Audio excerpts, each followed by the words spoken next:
Welcome to a special edition of The Outlet. Last week, a video went viral of an alleged incident of racial profiling and discrimination at a local shopping mall.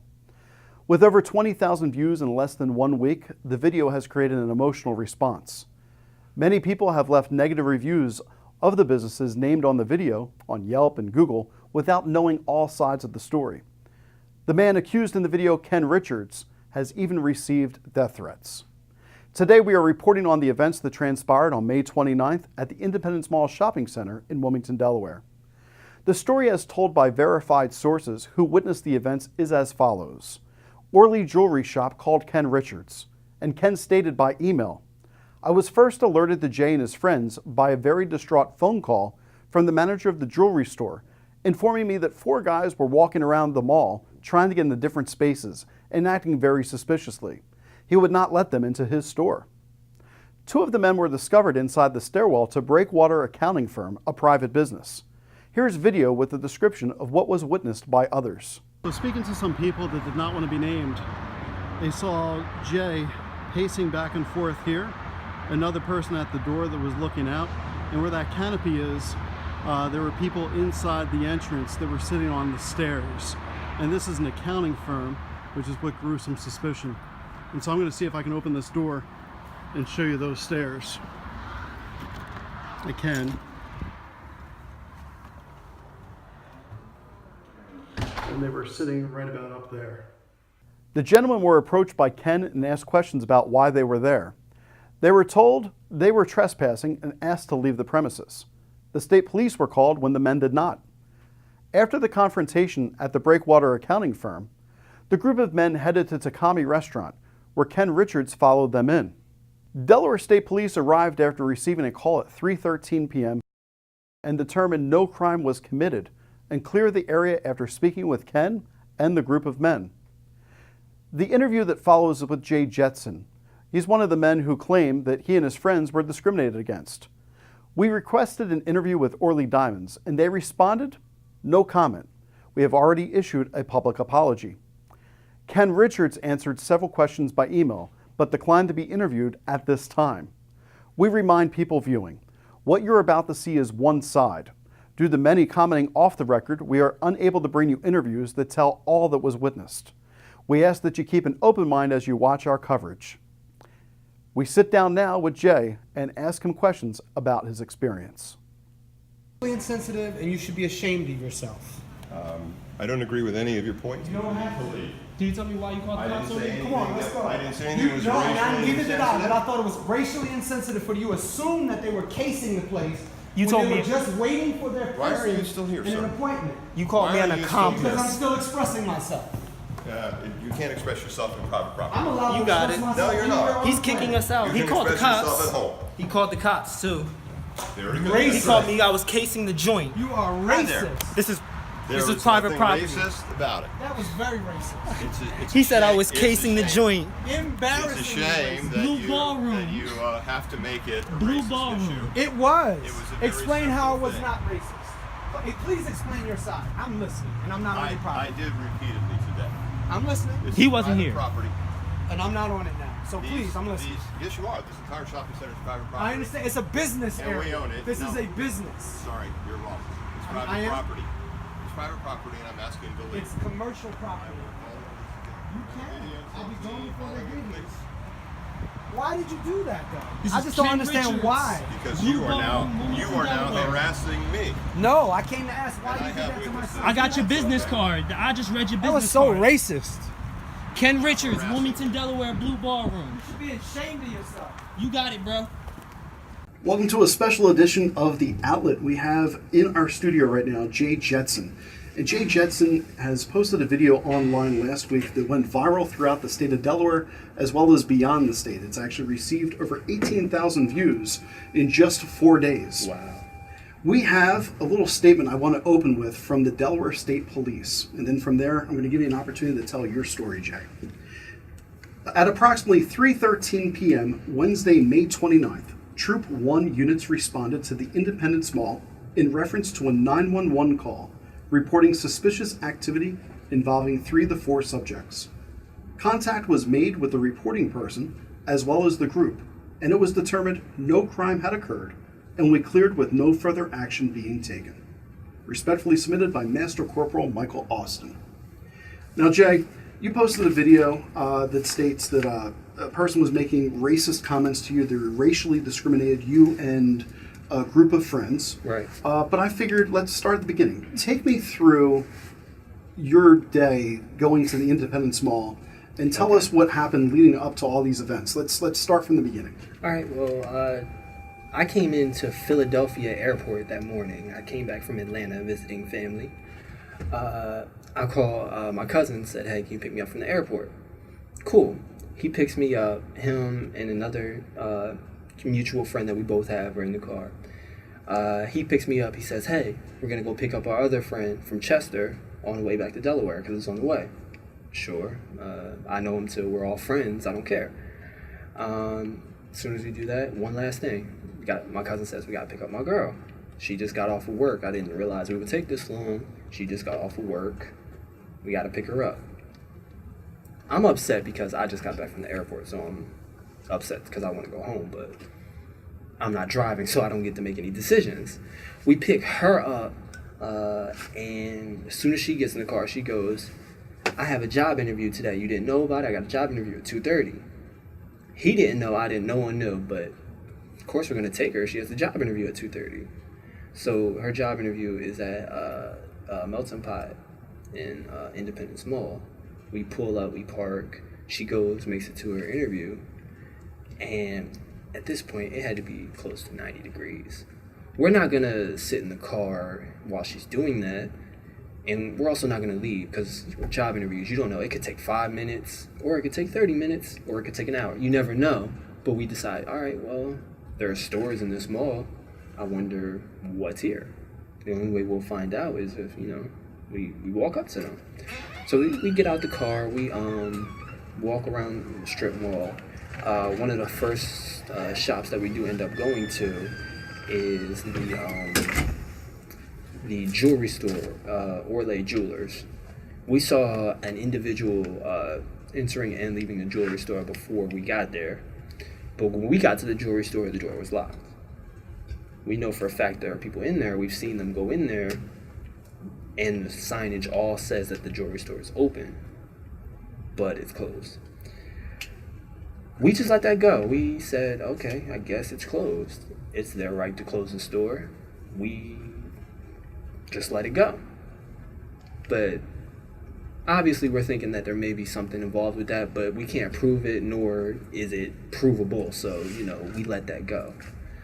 Right next door to them is a kickboxing gym. One of my friends, he likes MMA, he likes kickboxing. He had no idea a kickboxing gym was there. He wants to go inside and see it. Maybe he's signing for a membership. I don't know what he's trying to do, but it's his right to explore it. That store is also locked. Okay.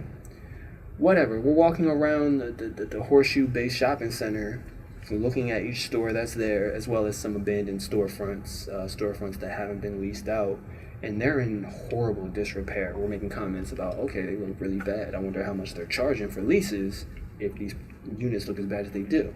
But mind you, these are all just things we're doing to pass the time, waiting for someone to get out of a job interview. We make it all the way around the circle, and there's actually a unit that leads to an upstairs. So there's a door, then there's a stairway, then there's another door at the top of the stairs, and there's some businesses upstairs. A few of my friends were like, wow, air conditioning. Every single store that we went to apparently has been locked. We're high, and we actually found a common breezeway that actually has some air conditioning. So we duck in to get some fresh air. We're standing in the doorway. We're not bothering anybody. We don't plan on going upstairs. We're not playing loud music. We're not bothering anybody. A gentleman with a wife beater, we recognize him because he went into the jewelry store before us a while back.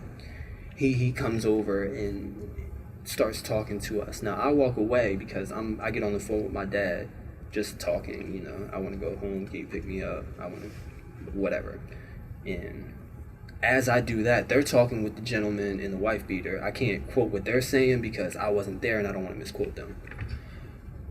they look over and they see another gentleman standing watching this happen. So one of my friends is like, hey, like, can I help you? Like, you have a problem? He says, yeah, I have a problem with you being here. And I remember it caught me off guard because I did not expect that response from, hey, like, what's up? Yeah, we got a problem with you being here. Got reports, this office building is full of women. We don't want you to harass them. And we're like, what women? Harass who? We haven't seen anybody since we've been out here. But again, we stepped out of the room because we know whoever he is, he feels some type of entitlement, and we're not going to hide from him. We're not going to, because we're not doing anything wrong.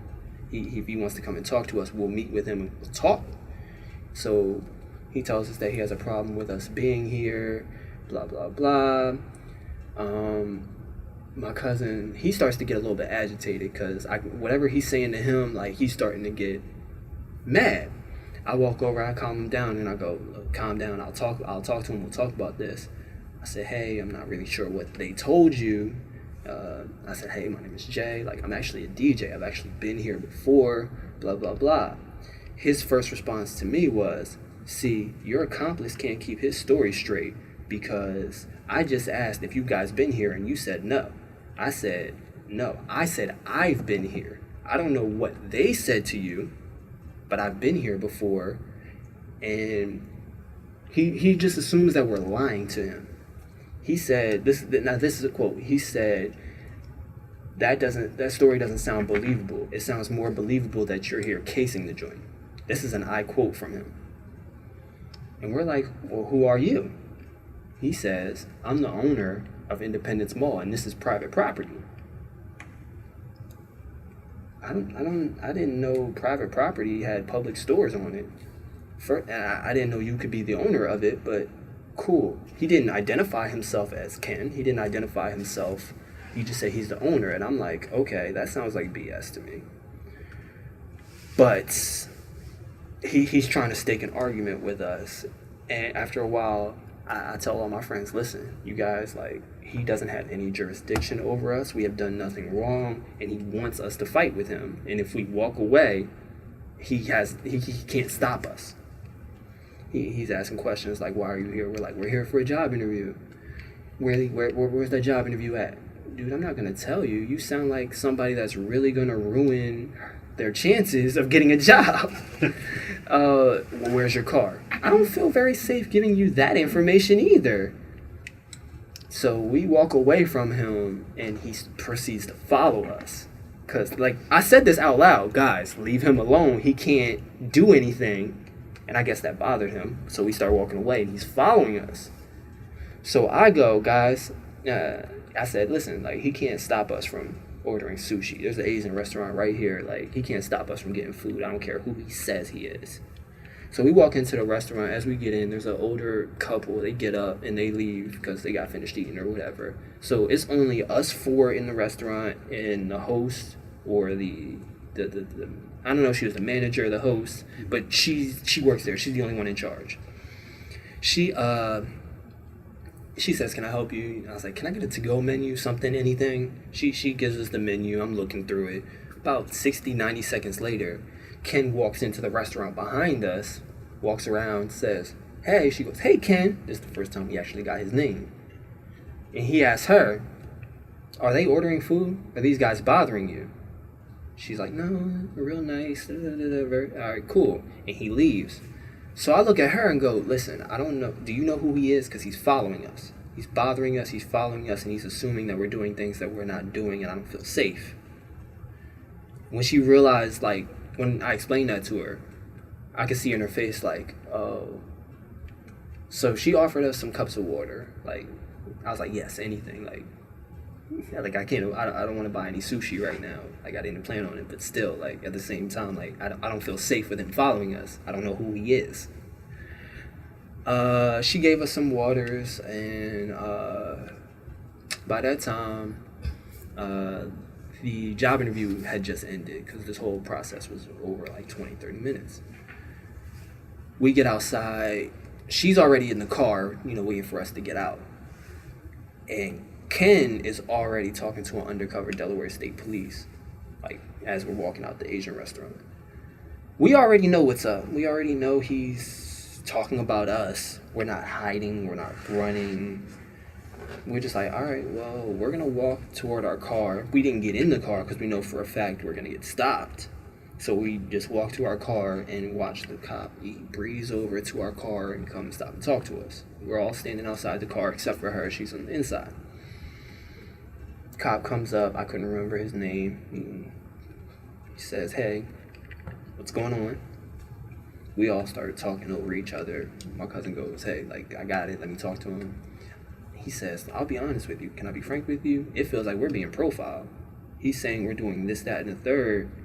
He has no proof that we did that. And to be honest, he's standing over there. He can't even come face us right now with these accusations. Cop looks at us. He asks for all of our names. He says, what's going on? Why are you here? We said, job interview. Who is here for a job interview? She is. Are you all done? She said, yes. All right, I'm not going to ask you to get out the car because I don't want to ruin your job interview. If you guys are all done here, you might as well just leave. Okay, we are all done here, so we might as well just leave. We left and we went back to my cousin's house, and we were livid. It was full of emotion. Like, we were upset, we were sad, felt vulnerable. Like, it's a lot of things that go through when stuff like that happens. I called my dad again and was like, no, I called my wife. I called my wife first. And she was at work. She was like, what's wrong? I told her a small story of what happened. And she said, I'm at work. I'm going to call your dad and have him come pick you up. Like, it's okay. My dad comes to get me 10 minutes later. Says, what happened? Told him what happened. And my dad immediately drives over to the square. Because he was pissed. He wanted an explanation. So he gets to the square. Mind you, all we know is Ken. We don't know where he is or if he's still here anymore. We come up to the jewelry store first, and the door is locked again. There is somebody on the inside, and he's saying, no, we're doing inventory. No one's allowed in. Cool, whatever. We walk back around to the Asian restaurant. My dad thanks her for looking out for me and my friends. And we ask, hey, do you know where Ken is? Do you know who that man was? It seems like he knew you. She says, yeah, he runs the Blue Ballroom. He's over there. So we walk over to the Blue Ballroom. In the lobby, there's a stack of business cards for everyone that works there. And Ken's business card was there. So I'm like, okay, yeah, he's in here. We go upstairs. Someone says, can I help you? My dad says, hey, I'm looking for Ken Richards. Is he here? The guy goes, I'm not sure. And Ken walks out. He walks out and says, can I help you? My dad says, hey, do you remember him? I just want to know why you felt the need to call the cops on him. And the first thing out of his mouth was, get out. That's when I picked up my phone and was like, someone needs to see this. This isn't going to happen again. So he tells him to get out. And from the video, you can see my dad does, walk away and he leaves, but he's still trying to say how he feels, because he got to hear from me, I could have got arrested. I could have, he hears from me, and he just wants to get that off his chest, and he wanted an explanation above anything. Why did you call the cops on my son? What did he do to deem that?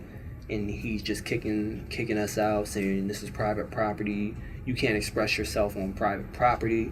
We get outside in the parking lot, and we're perfectly calm. Well, explain to me why you called the cops. We're not on private property anymore. I don't have to explain this to you. I've explained it plenty of times today. And he proceeds to call the cops again on me and my dad. That's when I made the post after that. And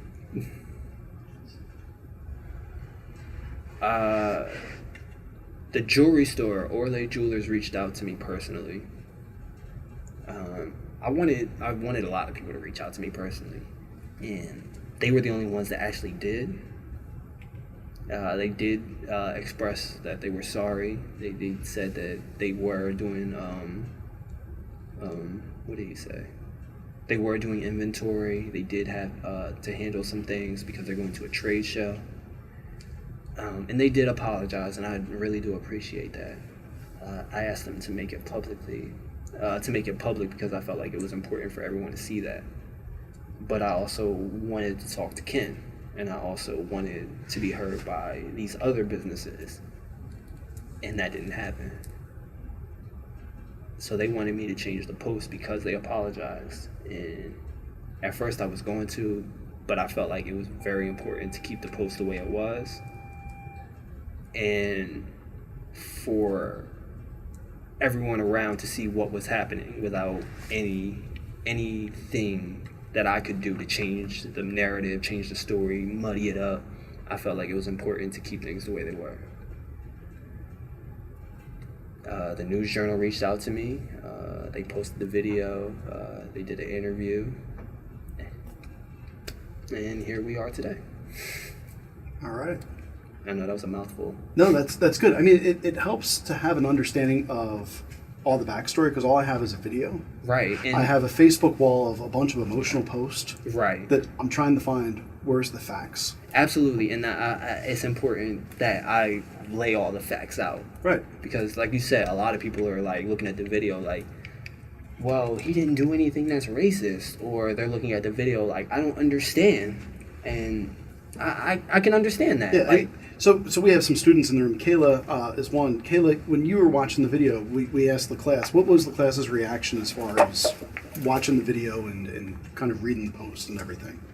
Could you summarize that? Here we go. We all kind of came to the conclusion that there wasn't any signs of racial profiling for the simple reason of there's no evidence that if someone of a different skin color were to go in and do the exact same thing that they would be treated any differently. So for that matter, there is no evidence that it is racial profiling. And Mr. Bolden, can I actually ask a question real quick? Oh, if you want to, sure. Go for it. So you were able to make a call and you were able to post a Facebook post, which means you had a charged phone with time on it. Okay.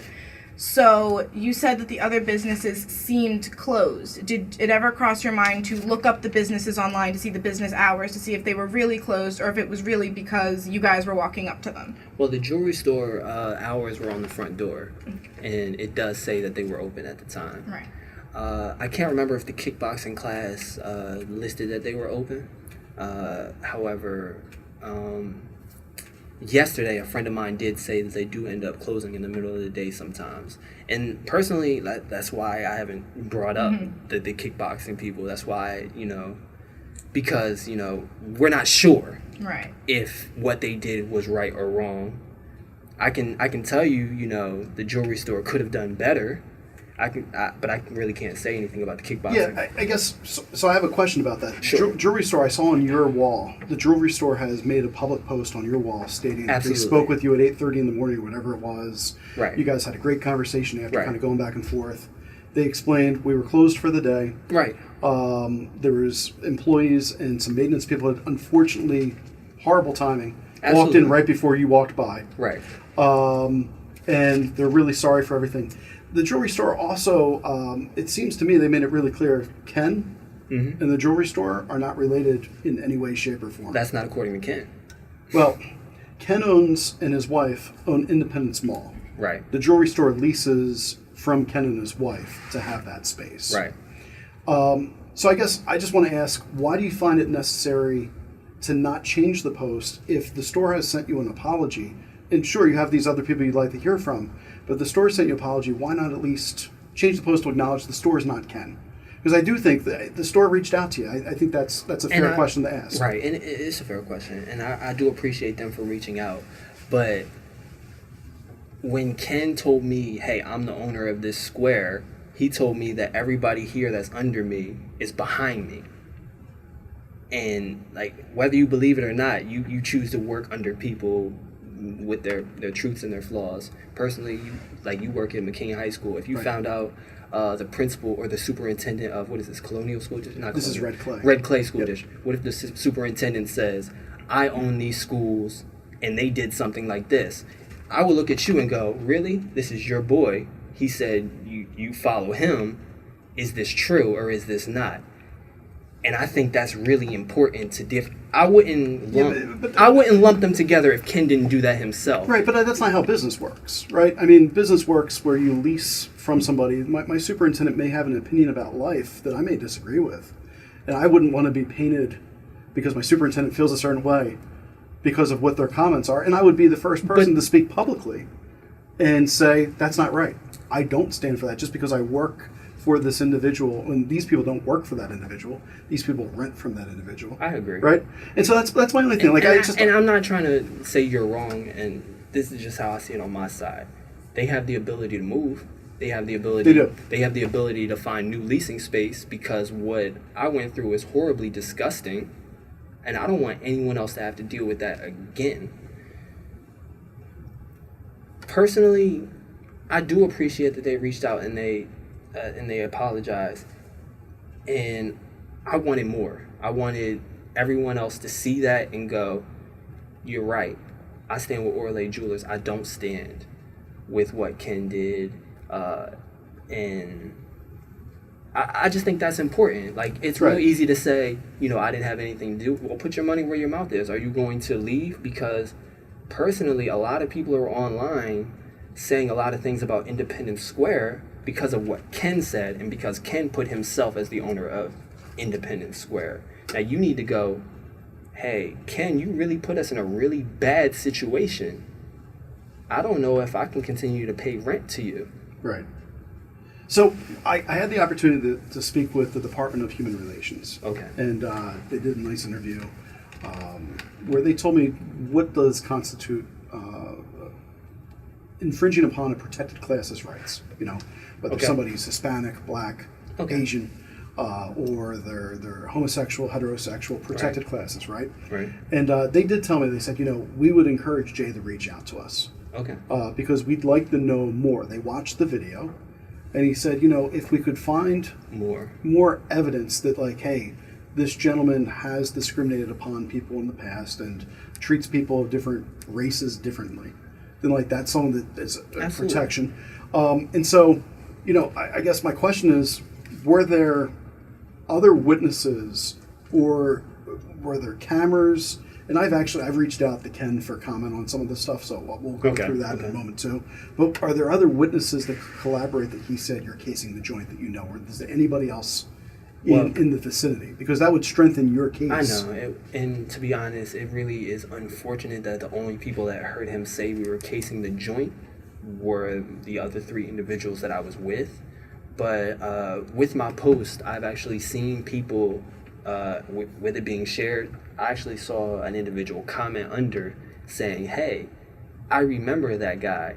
I remember him specifically because of his long, beautiful hair. They were acting completely normal while I didn't even know the cops were called. The reporter from the News Journal, they did some research and they actually went to the tax business that we were waiting downstairs at and said, hey, those four guys that were there, how did they make you feel? And they replied, what four guys?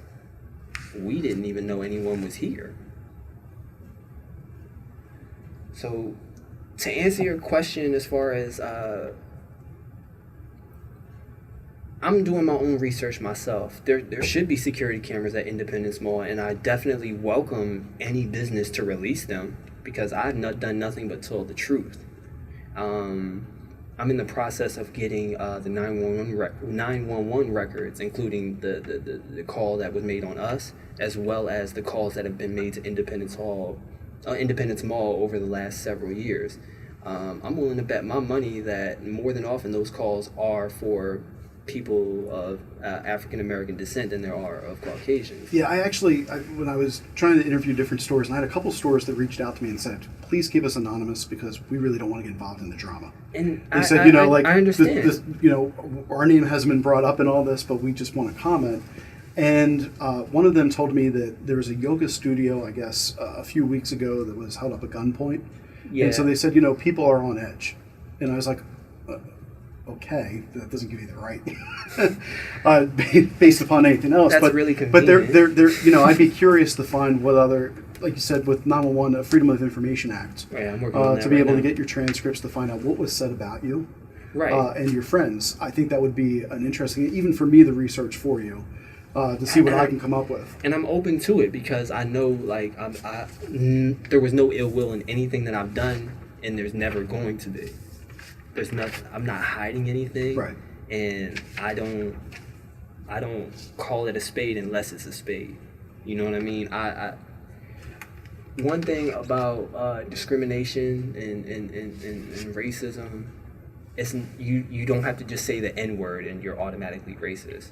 You don't even have to know that you're racist and be automatically racist and to be that.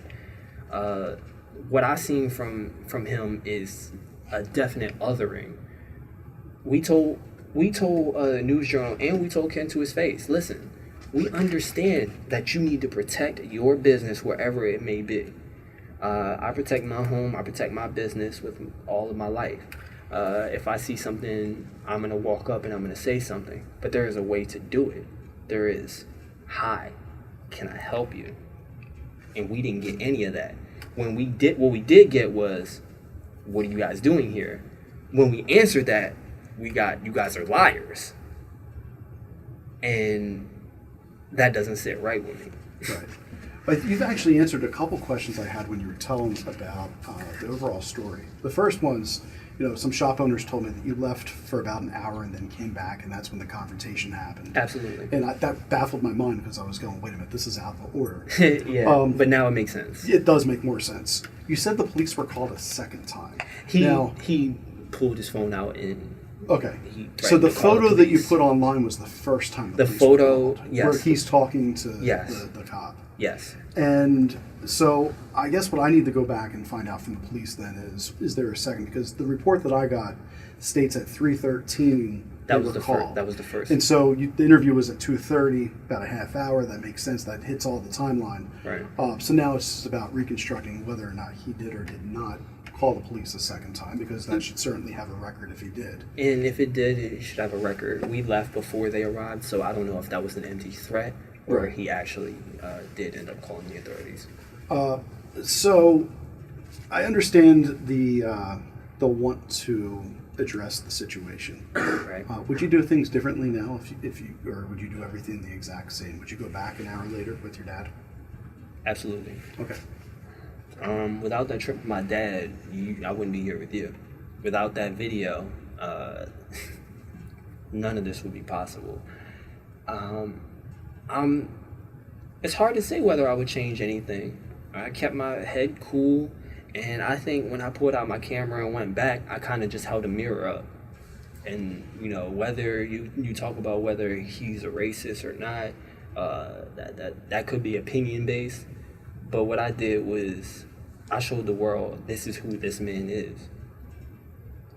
And how do you feel about that? Right. I guess what I'm saying is you took a risk. Because if you felt that you were being profiled from him when you were there the first time for 45 minutes, he goes into the restaurant and asks the host. That's certainly Right. a little bit. When I heard that from a business owner, I thought to myself, I need to question you about that. So I'm glad that you brought that up. Right. Because that was collaborated with one of the businesses, that he did go into the restaurant and talk to the host and said basically, are they going to be patrons here? Are they going to be purchasing anything? So I want to ask, how often does he do that? How often does he walk into his tenant's restaurant and ask if the patrons inside those restaurants are going to eat? it's a fair question. Like, But I guess what I'm going, if this is a guy that, hey, we're a little bit afraid of this guy, he's coming in. I wasn't You took driving. I know, but you took a risk by going back in an hour later, because now you are on his property. You've entered his business. And so that's why I was just curious. Like, if you could do things different, would you rather have recorded the initial stuff I wish go back? I wish I had a GoPro strapped to my chest all day so everyone could see that what I'm saying is true. Right. But going back, like I said, I didn't plan on going back. My dad, when I told my dad the story, he got upset and he drove back on my way back home. I think any parent would do that for their kid. I would do it for my daughter. Absolutely. I would imagine that any parent would do that. And I'm not going to tell my dad, don't do what you want to do. Father, like, no, he took me back. So All right. we went back. So I got to ask you a hard question here. I love hard This is questions. something that came up, and I was like, all right. Now I find it very Go for it. I find it very inappropriate if Ken goes into the restaurant and asks this question. That's just me. I know I'm not supposed to have like a bias here. It's a podcast, but that brought out some questions for me. Right. But somebody's telling me there may be a video of you guys in the space that you're not supposed to be in. They said there was an accounting firm and you were near an office that was not open to public. Is that true or not true? And then if it is, how did you get there? That's the breezeway that we told you about in my Okay. story. Now, it is factual that we were inside of the unit. Okay. We did not go inside the business, which was on the top of the stairs, and through another door. A quick way to prove that is if we actually gone upstairs, we would not have been able to see Ken walk up to the door because we would be upstairs.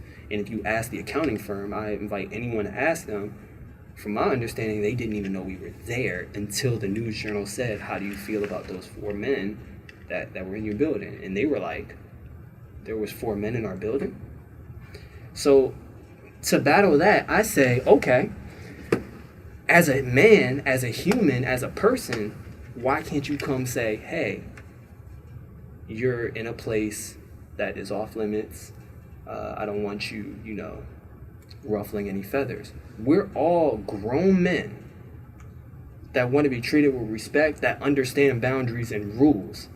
If you say, hey, this is off limits, sure. When he came and talked to us, we walked out and we talked to him like men. It's not about, we did everything right. We're human. We're men, we're human, we make mistakes.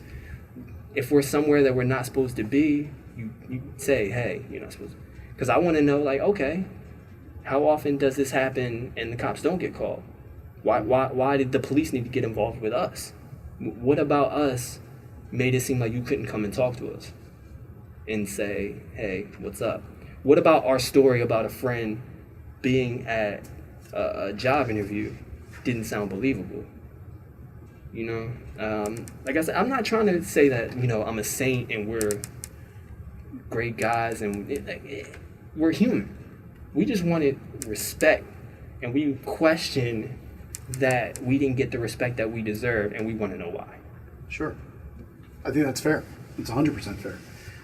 I just had to ask a question. I mean, and I asked... and I'm not denying anything. Yeah, no. And I asked for video because I was like, can somebody provide me video Absolutely. that shows that he was suspicious and his group was Absolutely, suspicious? I invite that. If you have security cameras in front of your business at Independence Mall and you captured us, I pray that you bring it out because I know it will show us just walking around, waiting to pick up a friend. Right, and I haven't gotten a response to my video request. This morning I got a brief response from Ken telling me to please send the questions directly to his email. I did send those over to his email, and he has not responded to me at this point. So, Okay. Unfortunately, at the time of this taping, I'm not able to tell you if there's camera footage or not because no one's responding. I would imagine that there isn't because, if you, I'm just asking personally, if you have something that clears you want to get that out. Right. Like if I had, I got my video out within the hour because I knew for a fact I had something that showed that I was in the right and he was in the wrong. If you have a video that shows us busting in the windows, you're going to break that out right away. Right. And it doesn't exist. So, Mr. yeah, go ahead. Okay.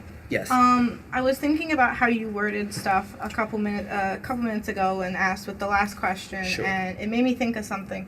You said that if you hadn't gone back with your dad, that you wouldn't be here now. Right. Almost as if you're proud that it happened to you. So I want to ask you, and I don't mean to offend you in any way. Not at all.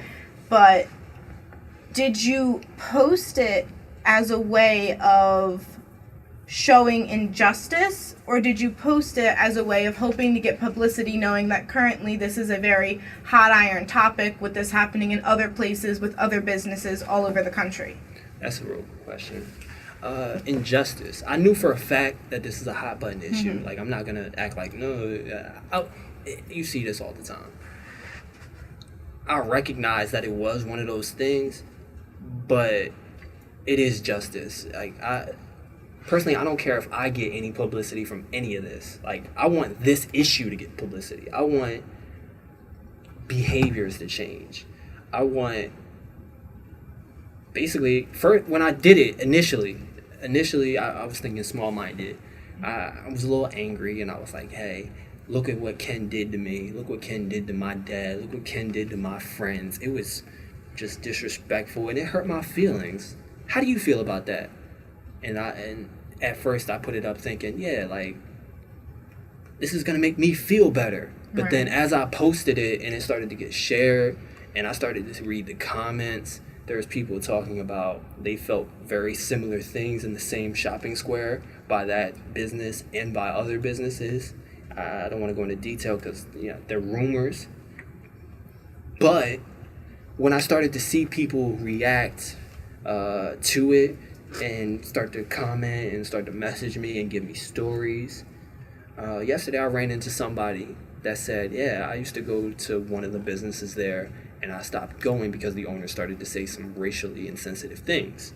And this is something I heard yesterday, like in person, not on Facebook. I started to realize, okay, this is much bigger than me. There's obviously something, I've struck a nerve with some people. At the end of the day, at first it was about, I don't want to say revenge as much as, showing it. I want behaviors to change. I want anybody that works loss prevention at Walmart, anybody that's the manager of a store, when they see anybody, whether they're black, white, man, woman, and they feel something in the back of their head that says suspicious, I want them to stop. And I want them to think about what they're about to do. I want them to go, maybe I should go talk to them. Maybe I should show them some respect. Because I don't want to end up like Ken. Right. The person that talked to you, were they of the same race as you or of a different race? The person that talked to you and that saw you and said... Before Ken? No, the person that you said stopped you and said that they had been going to a place in Independence Mall and then stopped when they heard racially insensitive comments. They were African American. They were actually an immigrant. But yeah, they were African American. All right, so that brings up another. I have a quote here. Something was put on your wall that was removed, and you might already know what it is because I would assume you would have had to be the one that removed it. I don't recall removing anything from my wall. Okay. But let's see. Khalid Najem wrote, I'm not trying to take sides here, but I'm a Muslim American from Afghanistan. I've been employed by Ken and his wife for the past 2 years. They never treated me any different than anyone else. I remember that post. I never removed it. I don't know where it went. Okay. But if I'm not mistaken, my uncle commented on it right after, or my aunt commented on it right after. I don't know who your aunt is, but possibly. I don't know your family. He said something about working under Ken for a few years and they've treated him with nothing but respect. Right. And somebody said that doesn't mean you don't work under somebody who's a supremacist. I never deleted that, and Okay. I've actually heard people tell me that I'm deleting positive things off my wall. And that's what I wanted to ask. Have you deleted anything? I haven't deleted anything off of that post. Like, so the only other person that could delete that would be him, Khalid. Yeah, I think I said his name right. Like I said, I haven't deleted anything. Even when Orlay Jewelers wanted me to take their picture off the post, sure, I decided that it would make things too messy and it would go against. Right, yeah, I know. I saw the news as I reported I did screenshot and things as I see them, so that way I'd have content. As you should, because you're a good journalist. Well, that's debatable. I'm trying. I mean, that's the journalistic rule. Like, if you have to fix the story, you write an amendment. You don't try to change it, scratch it out, and say, no, this is what happened. The beautiful thing about this happened. podcast, I'm not on a timeline to get the story out. You and I can have this conversation. We can find facts. Want to make sure that I tell the story the best I can. Yeah, I do remember that post, but I didn't. Your cousin commented she does not recommend Orly Diamonds. Alexis Tillman? Yes. And it looks like they responded back to her and said, hey, we spoke with your cousin.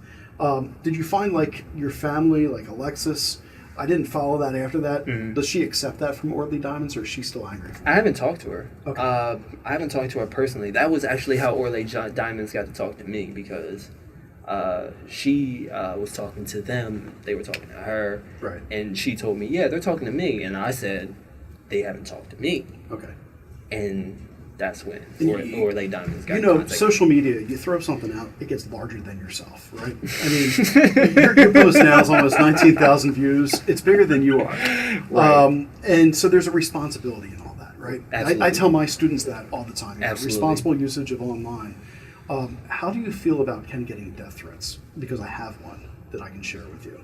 It's really unfortunate, and I really don't wish that on anybody. It's an unfortunate side effect of what happens when your true self is shown on the internet. I don't condone it, and if anyone's listening, don't send death threats to anybody. But I don't know who's sending any death threats, and I guarantee you no one in my family is doing it. Yeah, this guy, I think, was in Massachusetts. So this guy came from a Interesting. long, far away. Interesting. And I'm going to read you what he wrote because I want you to hear this. All right? Let's go. This is what he writes to Ken. And it's uncensored, so I apologize to the listeners. All right. You're a real piece of shit. I hope one day you die a painful, horrible death with your ugly, racist white children watching. Wow. Fuck you, nasty piece of shit.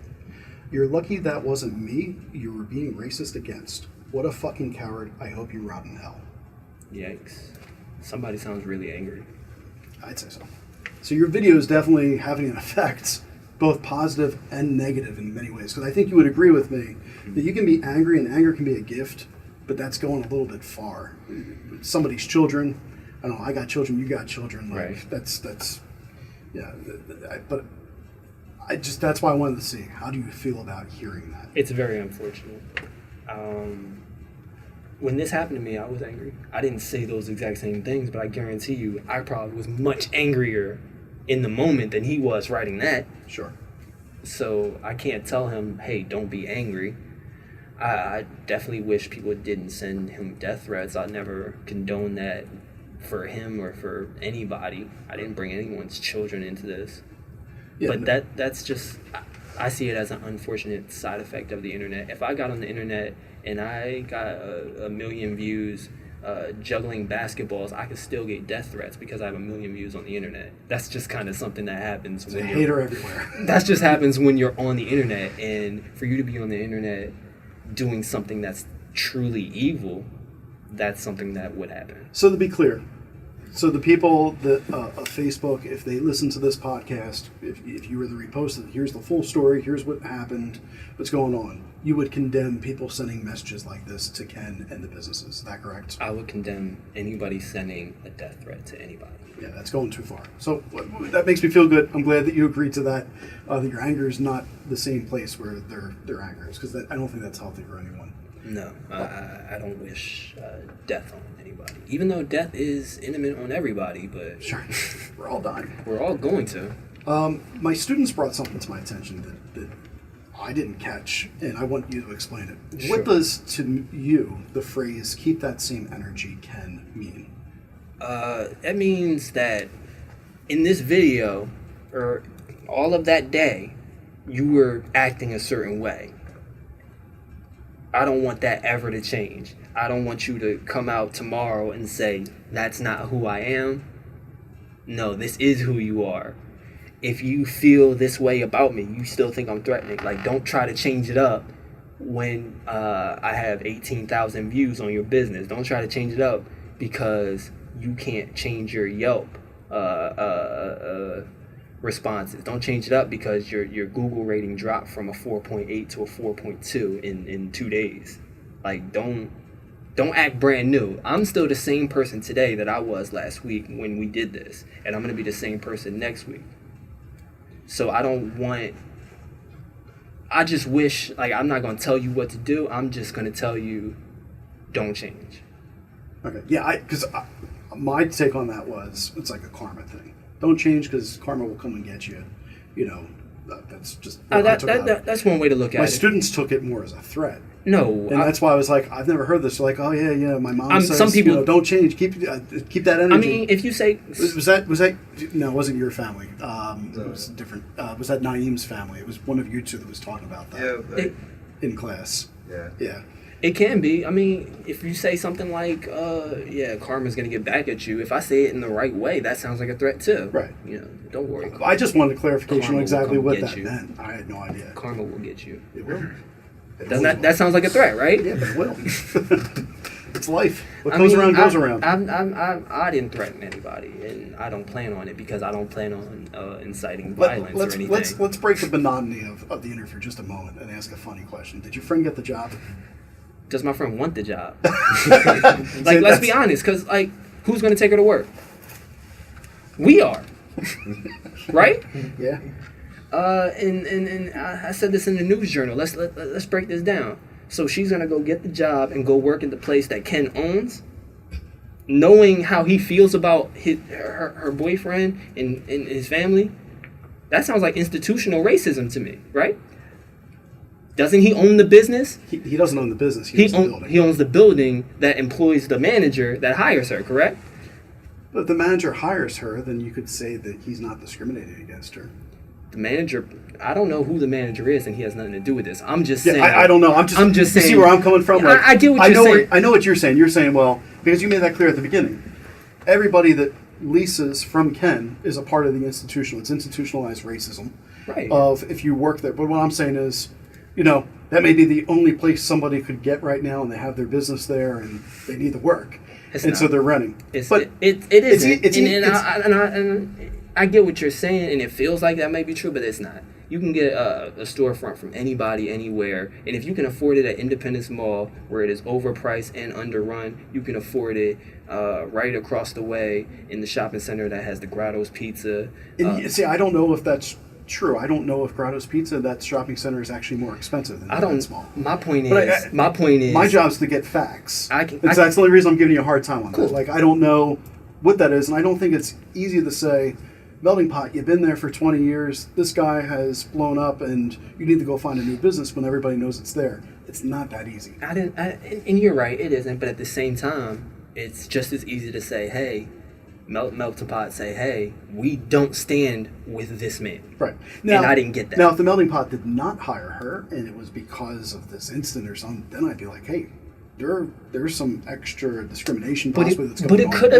But it could have ended up like that. Sure. If we had a police officer that said, "Hey, you get out the car, let's talk to you," right, her interview would be shot because she's standing outside of her job interview talking to a police officer. Correct. If it was up to Ken, that would have happened. That's fair. Right? Yeah. Like that's the definition of institutional racism. He has the kind of power to end her employment. So so her daughter can't eat, and that doesn't sit right with me. I didn't ask to be put in this situation. Like, I didn't say I woke up today and I want to have this happen to me. There were 4 other people that it happened to, but when this happened, I said, I don't want this to happen to anybody else ever again. Of course I can't change, it's obviously going to happen somewhere, sometime again.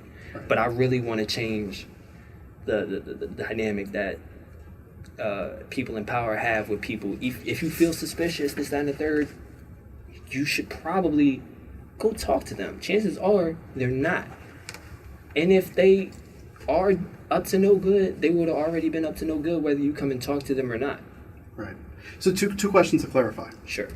So you and Ken never met before until this day. This is the first time you and Ken have ever crossed paths, correct? That is correct. Okay. Have you in your life been racially profiled before? I believe so. Okay.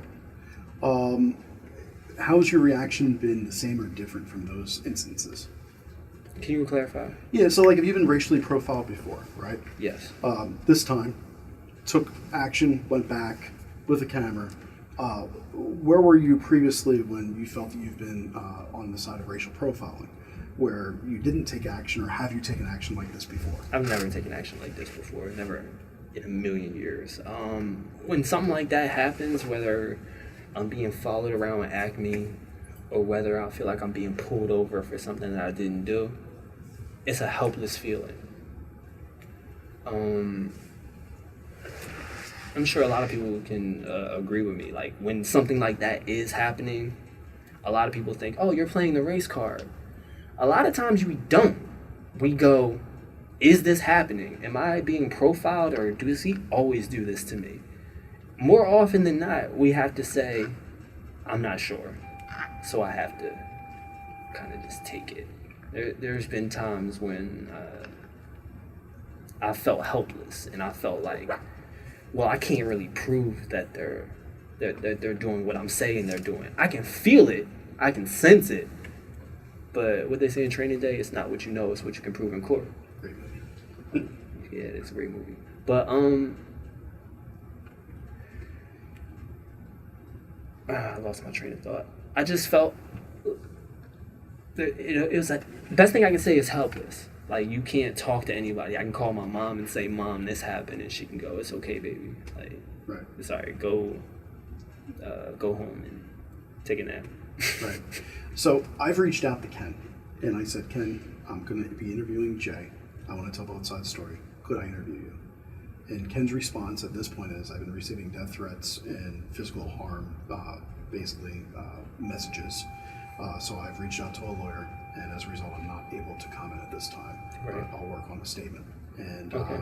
I followed up again this morning to see if that statement's ready. I don't have a statement from him at this point. My question would be, you want him to keep that same energy. You made that clear what that is. But, okay, you also state that you'd like to hear from him. Like, I did. yeah, you did. What would you have wanted him to say? I'm sorry. Let's start there. And not just I'm sorry because I want things to go back to normal. I want to have my life back. I'm sorry because I realized I treated you very badly. I'm sorry because I thought something of you that wasn't true.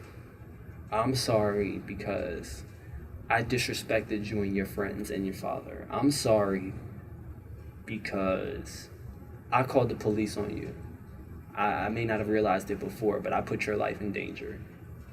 Let's be honest. Like, if the cops came in and they deemed it to be bigger than it was, it could be a life and death situation. Luckily, Delaware State Police was very kind, very polite, very professional. But we all know that doesn't always happen when the police are called. I want him to be like, I realize that now. This did not have to become a life or death situation like I made it. You know, because that stuff does happen. Like, you know, it's not just social media. It's not like, it does happen. Mm-hmm. Or even if someone doesn't die, I could have got arrested on that death for something.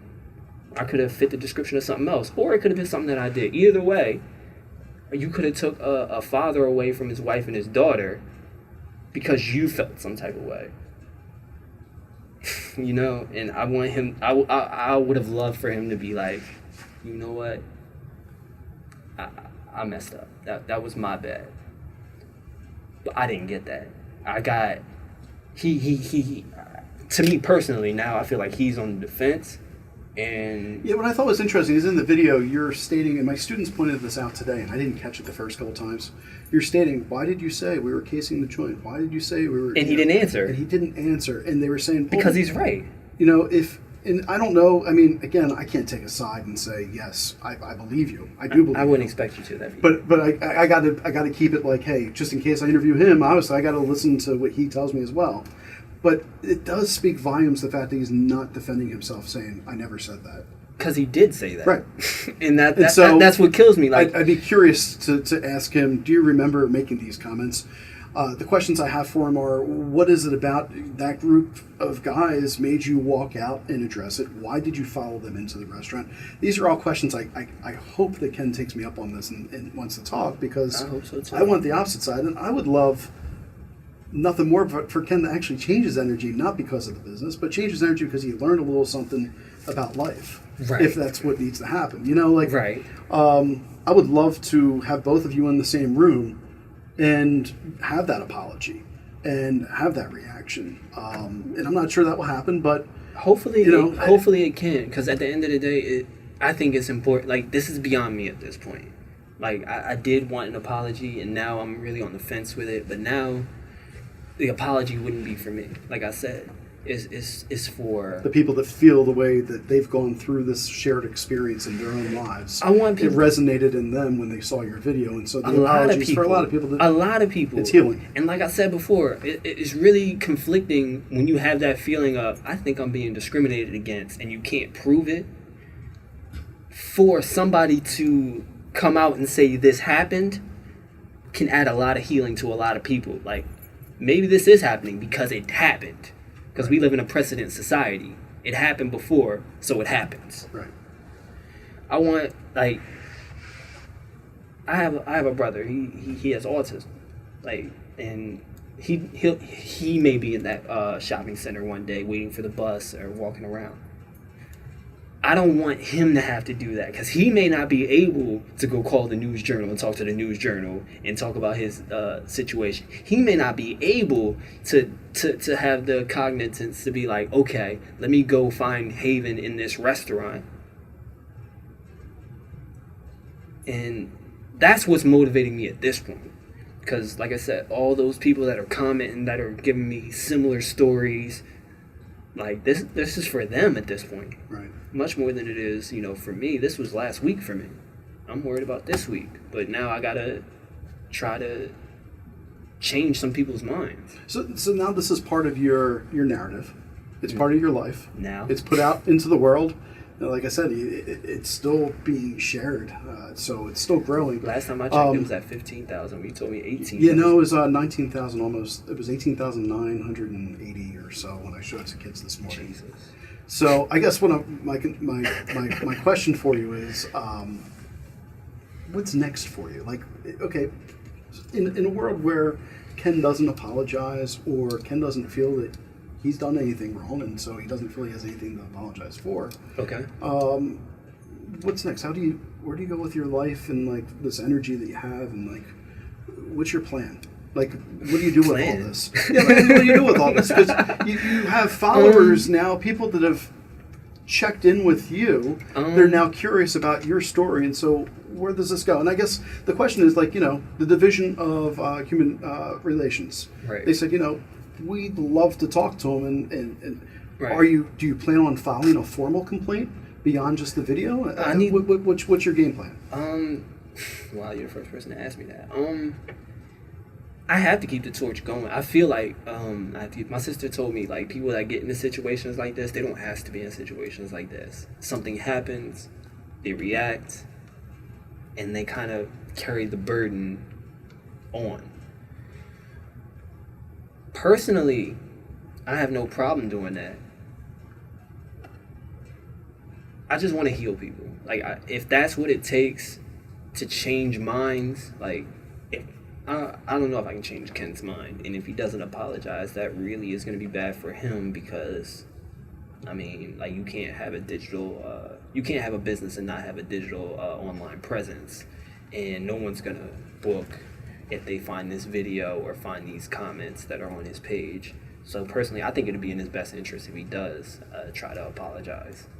Because what would happen to him if he doesn't is his bottom line is going to be hurt. Right, but you don't want an apology just to help his bottom line. You want a heartfelt apology. That's why he wants an apology. I feel like if he apologizes, that's what he would be apologizing for. Personally, like, from here, like I said, I want to change minds. I want, if it means going to the people you told me to go to and filing a formal complaint, then I'll do that. If it means I have to talk to members of Congress or someone up top in Delaware, I'll do that too. Personally, if I need to make an example out of this situation, I'm willing to do that as well. At the end of the day, I literally want everyone in Delaware to know you need to treat people with respect. And I'm willing to go talk to whoever and do whatever it takes so that when I do have a son or, my little cousin or anybody else goes out, the culture is different. Whatever it takes to make that culture different, I'm willing to do. I mean, I think it would speak a lot from a credibility standpoint, making a formal complaint just after talking to them, because now you're putting it on record. And it's not just the video, it's not just the court of public opinion, but it's the actual law. So So where is that again? I'll put it on my phone right now. Yeah, it's the Department of Human Relations. Department of Human Yep, Relations. and they have a toll-free number that's 1-877-54-HUMAN. Handling any, like I said, they handle anything of discrimination of a protected class. Okay. So the Department of Human Relations, 877-54-HUMAN, and they were super, super friendly and made time for me to talk about your case, and just to have a conversation. But I think, once again, it's one thing to put that out into social media. Obviously, you're going to get people on all ends of the spectrum as far as their anger levels. It's another thing to follow it formally and process forward and help get closure one way or the other for yourself as well. Absolutely. Right? Absolutely. I want to ask my students that are in the room too, that if they want to at this point hop up to a microphone and ask any questions of you. So just come on up, and that way we can kind of continue on. Because Come on, guys, I'm not as scary as I look. You're not scary looking either. hate to break it to you, but you're not. Depends on who you ask. Oh, maybe. I just had like a question. Right up into the microphone. Yeah. I just had a what's up? I just had a question that generated into my mind. Okay. If Ken was to ask for like an apology or anything, would you be willing to like From me? apologize? Yeah. Oh wow, For what? That's a big. That's question. that's a very good question. For what? I don't know. but, I'm genuinely asking you. If you can tell me something that you feel like that I've done wrong, I'll tell you. And I'm not even funny. I would love for you to tell me something that I've done. Right. And if I did it, and I'll let you know if I should apologize for it.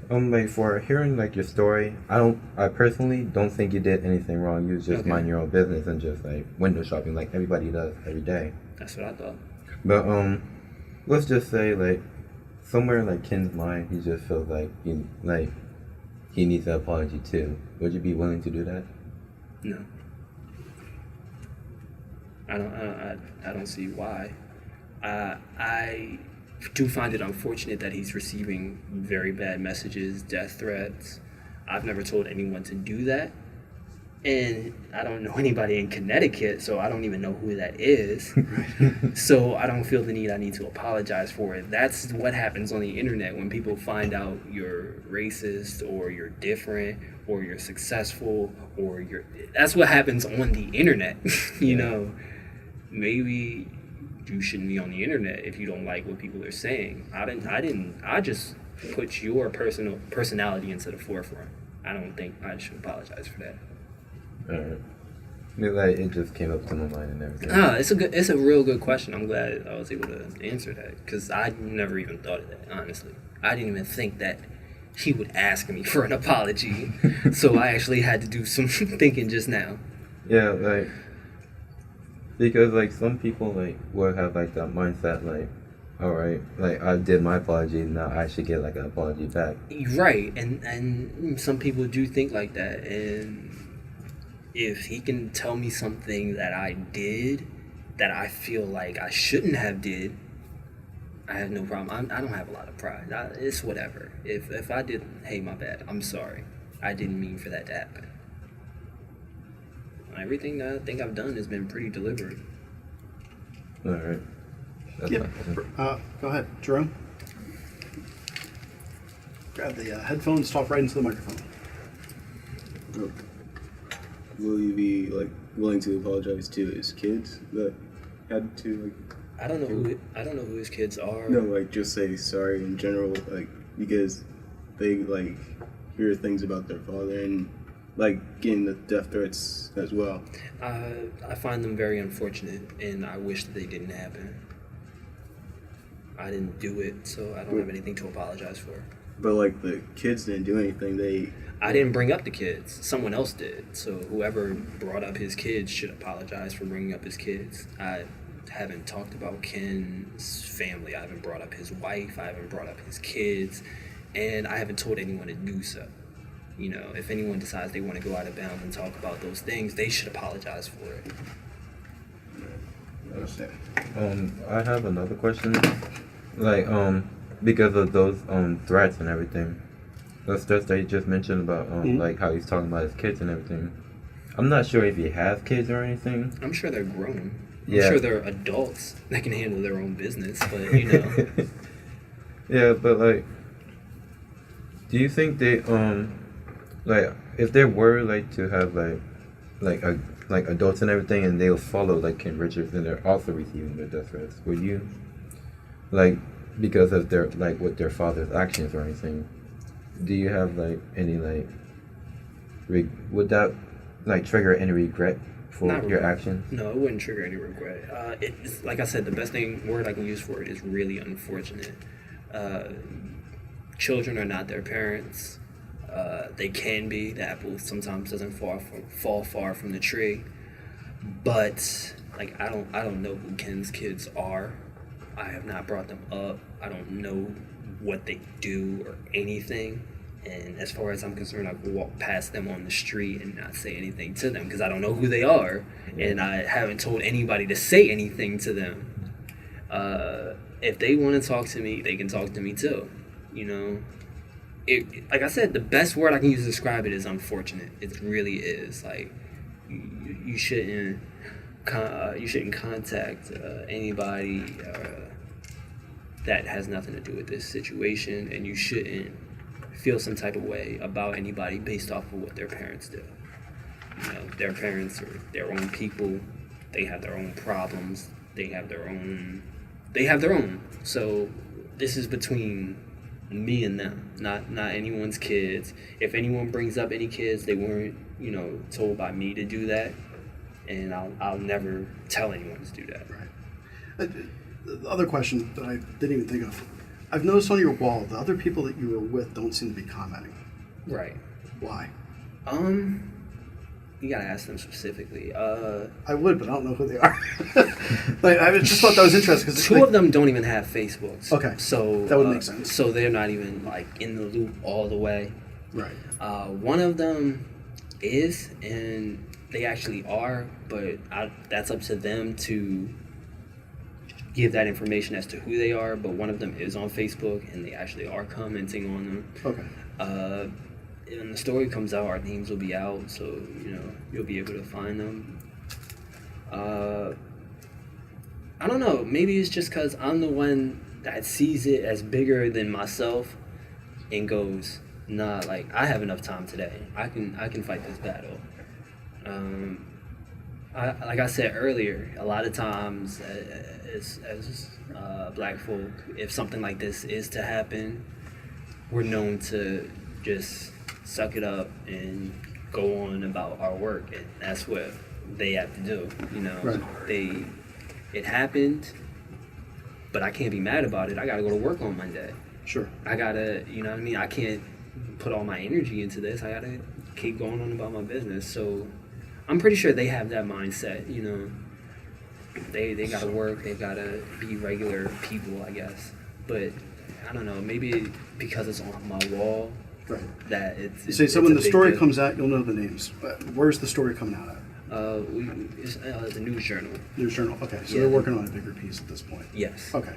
Yeah, I saw they put out the video without any really comment under a little blurb underneath, so I wasn't sure if they. Right. interviewed That was you actually for- a surprise too. that was very Did they put that? surprising. Yeah. Because I was already going to do the interview. They asked to do the interview, and I said, sure. And they were like, all right, cool. Well, the video's online. Oh, it's already on Delaware Online. Right. Yeah, it's already online. Oh. So did you get them a copy of the video? No, they stole it. They stole it. No. I had a feeling. No, they stole it. Yeah, they can monetize that and put their ads over top. Yeah, of course Yeah. they can. So I guess that's just media. So I have a question just because I'm a video guy. Sure. It's been my life in television more than radio. Are you gonna get at my bad framing? Well, I could. You're not supposed to hold a camera vertically. It's horizontal. It was a stressful situation. Oh, I know. Give me a hard time. But I am curious though, because I feel like from being the person that I am and knowing how people film, there's more to that video than just what's up online. And so I'm curious, how much more did you video? Just because I'm looking at when it begins, and it seems like there's a little bit more to it than where it's at. I wish it was more. That's actually where it was. I told you, when we walked in, it was really along the lines of, okay, my dad's going to talk to the man, right, as adults. See, I thought you were holding the camera down at the floor recording. No, that was literally me going, oh, I need to record Gotcha. this. Then hold up. Okay. That's why I was curious how that went down. No, I really wish there was a whole lot more. But like I said, it was a fast-paced situation that I couldn't have predicted. And when he said "get out," I said, "Oh no, he's about to do this again. Not today." Right. But I really wish I had more. That's why I invite anyone that has security cameras in any of the businesses. Release them. Right. Yeah. Show that you were in places you weren't supposed to be in. Show that there was suspicious activity. What was it that was going on? Right. I agree with you, because that's the reason why I reached out to people to say, can you show me some concrete examples? So that way, when I talk to you, I can say, here's a concrete example. I haven't been able to get any. And you know what? And when you do that, I'll look at it and go, oh, yeah, I messed up on that part. That was my bad. And because I didn't see myself as a guy that goes, oh my goodness, I'm a victim. No, this was all a surprise to me. Right. I have just a kind of detailed question so that we can confirm, because we didn't ask specifically. Right. So when we were talking with Ken, he, as you heard mention, he got a lawyer, and then he also mentioned something about the Department of Justice investigating, which we reached out to DOJ. They didn't confirm or deny. So did you reach out to the Department of Justice at all on this? I have not. Okay, and have you either gotten a lawyer yourself, or are you taking any legal action against Ken? I'm not sure yet if I'm taking legal action. I just found out yesterday that he lawyered up. When he said that, I'm considering it. Personally, when this whole thing started, I didn't plan on seeking legal action. I really wanted, like I said, a change in behavior. That was more important to me than pursuing a legal battle. But if it does lead to that, then I have no choice but to lawyer up. But no, I didn't reach out to the Department of Justice or anything like that. Okay, gotcha. And so when you say you're not quite sure going forward, are you still keeping the option open that you might initiate legal action against him, or is this just, defensively if he does against you? I didn't plan on it. I need to keep all my options open at this point. Up until yesterday, I didn't know he had lawyered up.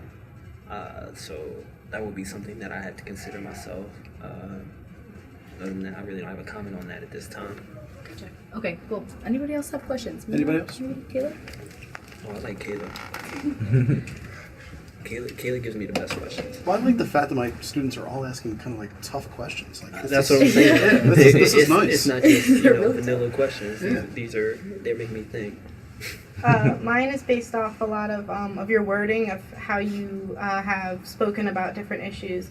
When you were saying about Mr. Bolden's journalism skills and everything, you said that in journalism, you make amends to your story, you don't scratch it and write a new one. Right. So I know that the jewelry shop posted on your timeline, but would you consider making a new post, not changing your old post, but making a new post saying, hey, this store has reached out to me and apologized, and I would appreciate if any other stores could do that if they were closed for a reason that was unknown, and then stuff like that. I could do a better job of that. I did make a post saying that the jewelry store did apologize.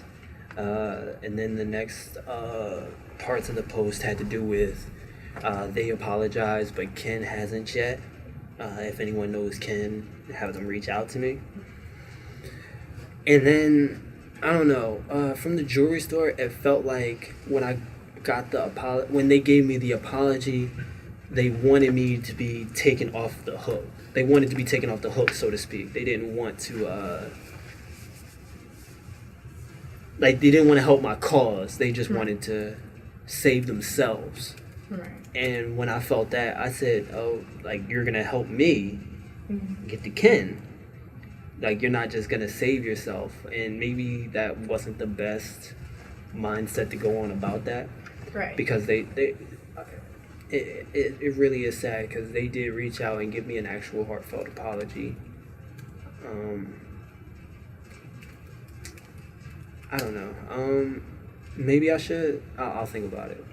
And my next question is, you kept saying about how he might be receiving these threats because his true self, is the term you used, has been put on the internet. Mm-hmm. Now, people have different sides to them. You, me, we all have sides to ourselves we don't like. That's correct. So would you say that because of this one incident, since, and correct me if I'm wrong, you don't have proof of another incident, quite like concrete proof? Not yet. So would you say that this is his true self and this is completely him, or would you say this is a side to him that maybe he doesn't like and he would want to control? Wow, that's a very, very good question, and I actually don't know how to answer that.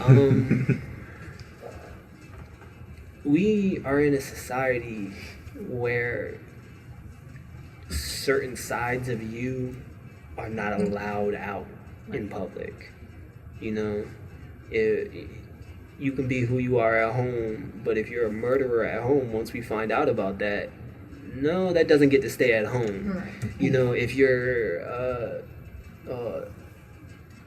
from my conversation with Ken, I know for a fact this is something that isn't just a side to him. This is a part of him. How he reacted to me and my friends and how he talked to us. When we talked to him, we were well versed. We're educated people. But he already had in his mindset that we were up to no good. That's not a side of him or, you know, something that he tucks away. I feel like that's a piece, more, not necessarily a side, like a piece of him. Right. The same way I feel like once a piece of you being a murderer gets out, like you can't stick that back in. Right. Like, dude, you don't know how to interact with black people. Right. Like at the end of the day, you don't know how to talk to us. You don't know how to serve us. You don't know how to be with us in a professional way. Right. You didn't just learn that. That's not just a small piece. So we have some breaking news. Oh my goodness. That I want to address. Oh, this is scary. It is. It is. I've heard back from Ken. Wow. On the questions that I asked him today. Oh, to you're be clarified. Oh wow, this is gonna be fun. So yeah, we might as well. Okay. So more I questions. asked him first. I said I'd spoken to other people, and I'm told the video was actually after Jay had left and returned a second time, came directly to her shop to find you. Is this true? That they had left and returned an hour later. And so here's his complete answer. Awesome. Here we go. Jay returned to the property with another individual that identified himself as his father. This was about an hour and a half after the police told him to leave. Mm-hmm. I learned of the return when I was called by the manager of the jewelry store. He informed me they were back outside of his store taking photos. I told him to call the police, which he did. After leaving the jewelry store, they came to my business, the Blue Ballroom. Is that an accurate description of everything? It's very similar. We did go to the jewelry store. Were you taking photos there? I did take a photo. Okay. And we did go to the Asian restaurant first. Okay. But then we did end up back at the Blue Ballroom. That is correct. All right. Second, I hear they were in the accounting firm that is not a store by an office. Does your shopping center have any video of this account? We do not have security video. However, there is at least one other witness that saw them entering the accounting office. Specifically, what I witnessed was two of them entering the accounting office, one standing in the front door looking out toward the parking lot and one pacing back and forth. Okay. What do you think of that? I was the one pacing back and forth on my telephone. Okay, who was in the office? I'm not sure. Okay. Personally, I'm not sure, but yes, we have been in that breezeway that I told you about. Yes. So it's the breezeway and not the office. So, The office is on the second floor, and we would have to go up the stairs and open another door to get to the office. So why is he telling me that somebody was in the office? I don't know. You have to ask him that. Okay. He hasn't talked to me, so That's I'm unclear. All I'm saying is, if we went upstairs into the accounting office, one, we would have got kicked out because it's an accounting office. Two, somebody would be able to tell that we were there. He has a witness. I don't know who that is. And three, if we did go upstairs to the accounting office, there's no way that Ken can walk up to us because we're not standing in front of the front door. You know, we're upstairs. Okay. And lastly, I wrote to him, I am told you walked into a restaurant and asked the host if Jay and his group are going to patronize the place and eat there. I want to have facts to speak of. And he writes back. When Jay and his friends entered the Japanese restaurant, this was after they ignored me repeatedly asking them to leave the property and informing them they were deemed to be loitering and trespassing. Before entering the restaurant, he aggressively turned toward me and flipped me two birds, mouthed, "Fuck you," then stepped into the restaurant. I walked back over and entered the restaurant. I found two individuals sitting on the couch and two standing reading menus. The owner was standing with them. I greeted her, and she greeted me. She asked if I was staying for lunch. I told her no, I was just looking in to see if everything was okay. I asked her if these gentlemen were going to be eating, and she said they were still looking at the menu. I turned and walked out. Then he says, I have answered your questions, but it is important not to get the story out of order. As I was first alerted to Jay and his friends, and I think this is very important what I read. Go for it. Okay. As I was first alerted to Jay and his friends by a very distraught phone call from the manager of the jewelry store, informing me that 4 guys were walking around the mall trying to get into different spaces and acting very suspiciously. He would not let them into his store. So you've received a phone call from this jewelry store of apologies. That's but such new information. Ken is stating that this whole drama started because the jewelry store reported you as suspicious. You know who else tries to get into businesses? Patrons. You see, and this is crazy. This is the people that are calling me trying to get an apology, trying to get taken off of my post, and they're the ones that called Ken. Because 4 men were standing outside of their jewelry store trying to get in to the jewelry store to shop at 2:30 in the afternoon on a Wednesday. But that's suspicious. So I guess, now I have follow-up questions because I have new information. Okay, go ahead. So my follow-up questions, did you flip him the bird and did you mouth fuck you to him? I did not mouth that to him. But you flipped him the bird? I did do that. Okay, thank you for admitting to that. I told you, if you ask if you ask me anything, I'll tell you the truth. Right. I did flip him off. Okay. He was asking, he was following. Does this change anything for you about Ken's motivation, knowing that it was the jewelry store that was distraught and called him, and he was actually working on their behalf? I don't know. I have to process that. Like that's a big detail. That's a big detail, and it also could be false too. Well, I can verify this detail. We can, because he could be trying to save himself, throwing jeweler under the bus because he's mad that the jeweler gave me a public apology. That's also a possibility too. There's a lot of sure.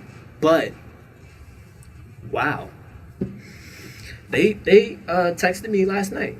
The jewelry store. Right. They wanted me to change the post last night. Well, I think that's that bears a follow-up conversation now to the store.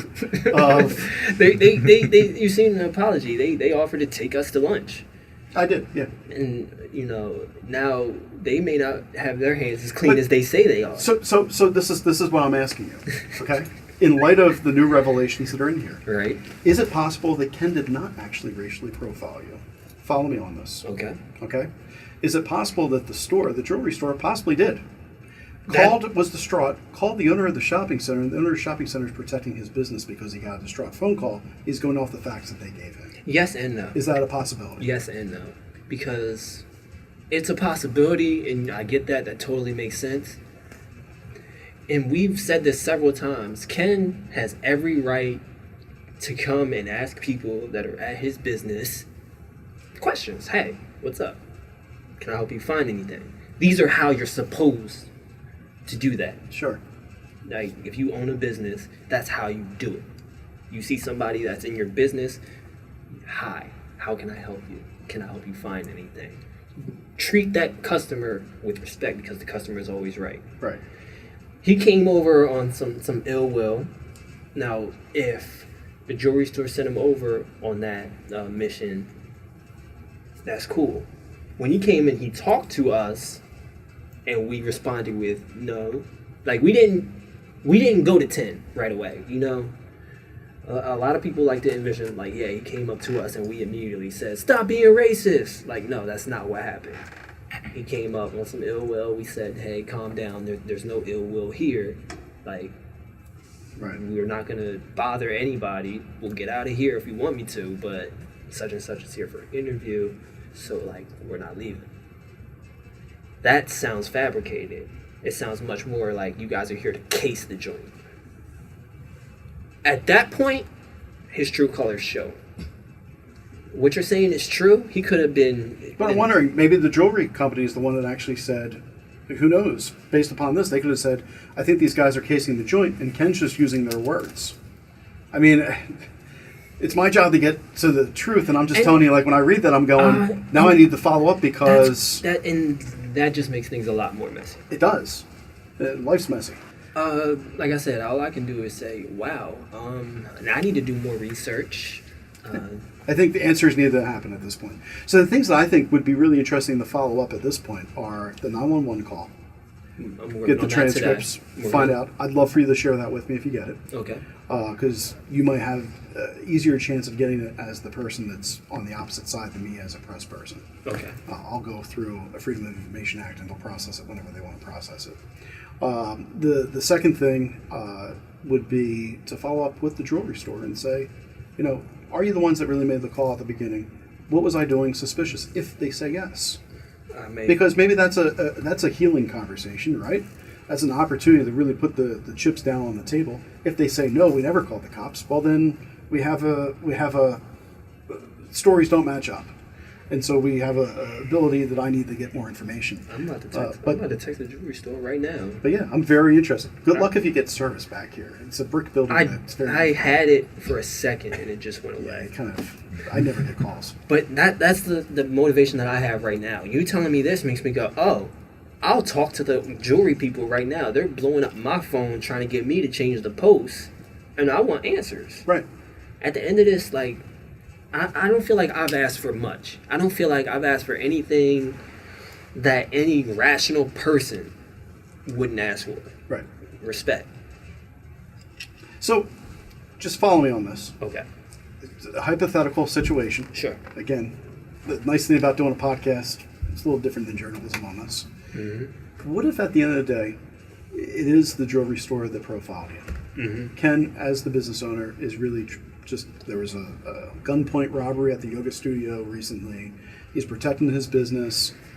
He just was saying, hey, they're saying he's trespassing, so I'm doing my job. Obviously, you weren't at the Blue Ball Room at that point, so he had no other reason. So that's kind of a reasonable thing. Right. I actually written this question as a student wanted me to ask it, and I was like, I don't think it fits, but now it does.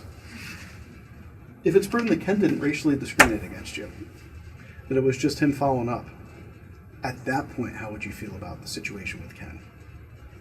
I don't think it is that case, and I'll tell you why. Like I said, our interaction was definitely less than. It was definitely like I didn't get the same reaction. I didn't get an interaction with him that he would have gave to a 40-year-old white woman, and I know for a fact that is true. Okay. Nobody was there to hear him say those hurtful things to us, whether he thought the jewelry store was telling the truth or not. He didn't come to us with the same respect. Granted, he may lose, I'm trying to think of the best way to word this. He's not totally clean in this. Even if he's not the ringleader, he definitely is not innocent in this. Okay. Because, if my wife in the middle of the night says, hey, I don't know, I think there's somebody trying to break into our house, and I go downstairs and I start shouting, hurtful things, it doesn't matter if, you think I'm a burglar or not. You still think of me as less than of you, even if it's not true or not. Like, the way you talk is still wrong. The way you treated me is still wrong. You have no proof that I did try to rob anybody, and you're treating me like I already did. Okay. Why? Now, I get what you're saying. Like, if he wasn't the original one to call the police, he didn't start this. He's not the ringleader. Yeah, all of a sudden, to me, he looks completely different in my outside view. If he's not starting, he's just protecting the business and following up. That does have a different public perception for me personally. I'm just sharing that with you. So I'm curious. We told him to his face that, we understand you want to protect your business. There's a right way and a wrong way to do it. Right. You know what I mean? If he walked out with a weapon and not said anything, that's the wrong way to do it, right? No matter what he thinks it is, you can't do that. Like, you can't walk up to me and say, no, it seems like you're casing the joint. No, you can't do that because I'm not doing it. Right. You need to speak facts. You cannot assume these things because people hear you say these things and then they put it on the internet. Now I'm getting death threats because people think I'm a thief. Sure. I mean, it's just damaging both ways. Absolutely. So you need to speak facts whenever you come and talk to me. Whether you whether you deem me a suspect or not, like, come to me and come correct. But that what you just told me is really crazy. Like, I'm Just reporting what I just got in my email box. You know, Anybody have any last questions on anything we haven't talked about yet? Brandon. Yeah. Or Jerome. Brandon's over here. Brothers. It's brothers? You guys are brothers? Yeah, they're brothers. Ah. Back to like the apology thing, like if he was just like, as a pit bull would protecting his owner, like he was just coming at you aggressively because he thought that would like scare you off, or of course, Right. like he wasn't right. I get what you're saying. He kind of he wasn't right on his side, but he was trying to toughen up. Yeah, would you like apologize to him if he was like correct, like if he was like just doing his job? Back then, like, yeah, like this whole thing came up after he disrespected us, not because he came to us and said, hey, what are you guys doing here, you're not supposed to be here, not because he asked why are you here. As a business owner, he has every right to say, you know, what's going on, why are you here. We responded with facts, we're here because, and then he met us with, that's a lie. That at that point, it's not about, okay, you're a businessman protecting your business. Now you genuinely don't believe us when you became the judge, the jury, and the executioner at that point. You didn't say, I don't believe you, we need an investigation. You said, I don't believe you, you're lying. So, go ahead. Like some people like do come up with lies, and he probably heard like something similar to that. He's just like, that's cool. He's had a few days to come talk to me and have this conversation with me and say, you know, I got this information from such and such that wasn't true. Well, some people have like different types of pride. Like some people like would like own up to it, and some people will like say that they're right. It just depends on their pride. And his business is going to suffer accordingly, according to his pride. Just like anyone, like they pride is like hard to like. And I get that, you know, and the internet doesn't forget. The internet remembers when you're prideful.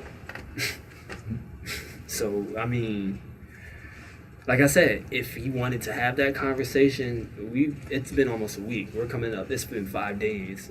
I'm blocked on Facebook. I don't even think he has an Instagram anymore. And he's lawyered up, so I don't think I should contact him anyway. But we had days to handle this like men. Yeah, I'm not saying he's right. It's just that. No. I'm not even trying to come at you. I'm answering your question. Like I love that you asked me the question. Like yeah. I love all you guys for giving me a platform to talk. Like it's just that simple. We had days to talk like men and say, look, my pride got the best of me. Like it happens. Like it happens. We're human. But pride is a horrible thing. Pride is just like you can destroy yourself with pride.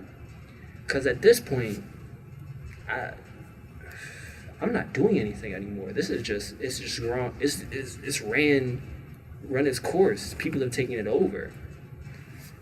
At a certain point, maybe your pride needs to step up and say, you know what, this is going too far. Let me talk to him. But that never happened. So. Well, pride is one of the deadly sins. Mm-hmm. They will like it can never break at some point. I just wanted to talk about Ken. Yes. He didn't like talk to you or anything. If it was like his pride, like my brother said. Right. And like you said, it's been like days and days. And if it was his pride, wouldn't he just like get to like? You're just like explaining to him and everything. Mm-hmm. Like we're here for an interview, and we just window shopping and everything. Like wouldn't his pride like tell him like, all right, maybe I should listen to their story and then try to understand them better. That's what we thought. We thought again, we're not rookies. We know when someone walks up, they want answers. We're gonna give them answers. Like, we understand if you're a business owner, protect your business. We expect you to do that. If you see some people, go talk to them. But when they respond with knowledge, when they respond with facts, you have to listen to them too. You can't just deem, nah, whatever he's gonna say is untrue. Like that at that point, severed my ties. Like I don't know how else to say it. I can speak to you like this. I can enunciate all my words. I can talk about where I went to college. I can talk about all the money that's in my pocket, and I can smile a lot. But you don't even hear that. You already thought I was wrong. Like, what you want me to do? You want me to put a tie on? I don't know what you want me to. If you already thought I was wrong, why did you come up here to ask me a question? Yeah, because you already explained how you was talking to him and everything. Right. And usually people people would think maybe I should hear his side of the story. That's what I want out of all of this.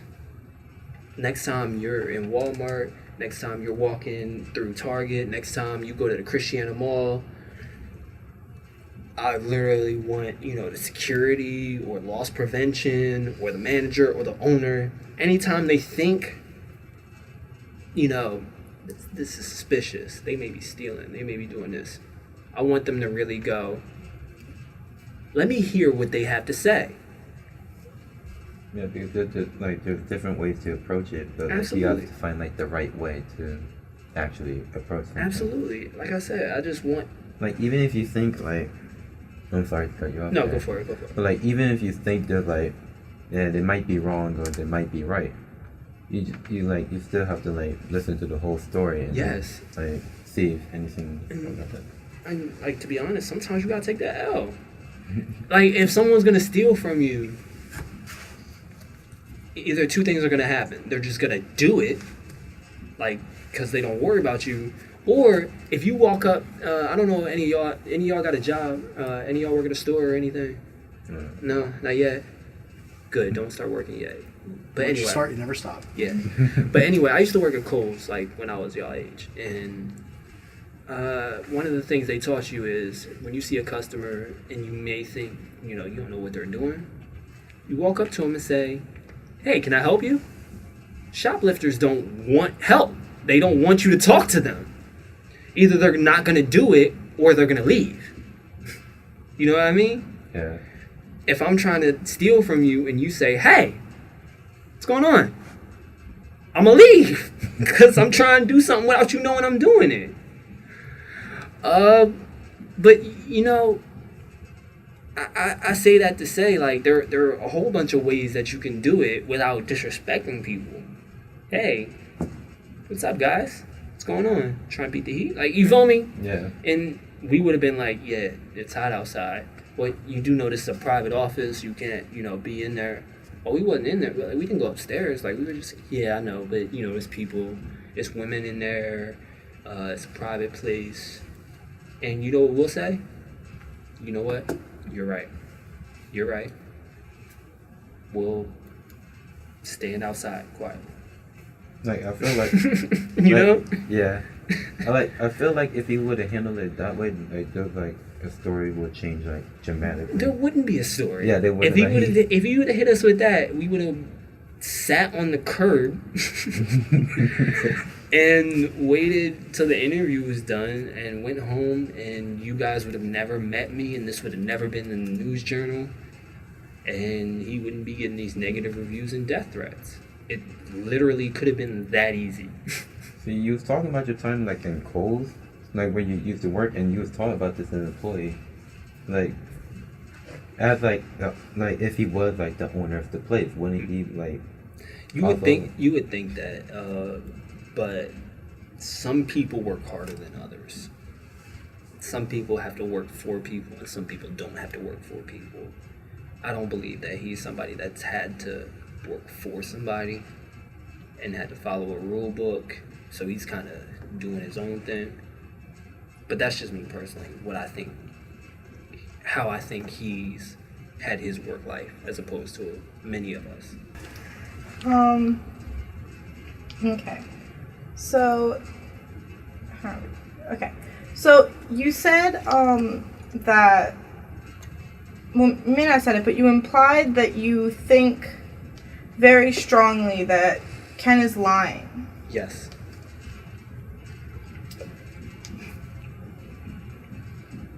Trying to think. Okay. So Take your time.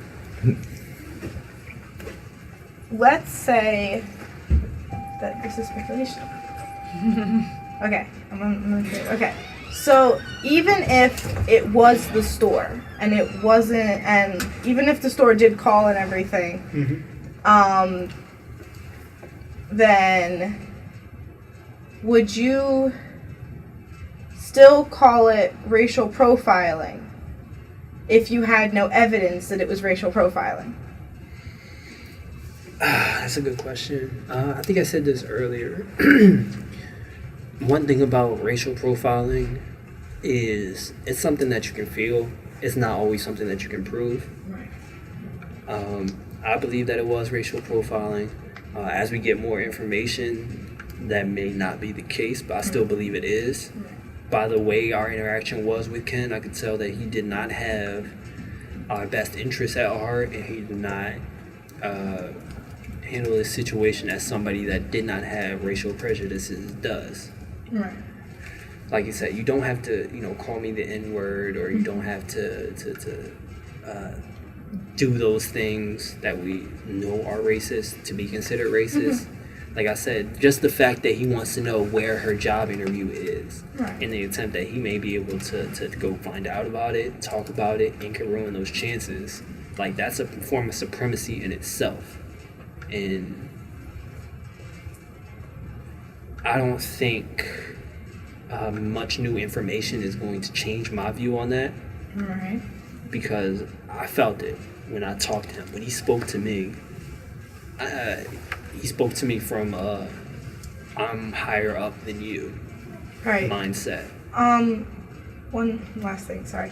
What makes you jump to the conclusion that if you were to tell him where your friend's interview was, you keep saying that he would possibly go and ruin it? What makes you jump to that conclusion? Half just being defensive. It's really hard to get a job, and you don't want anything to mess that up, like, at all. One. Two, the way that he was pursuing us and trying to attain information made us feel like he was going to take that information and act upon it.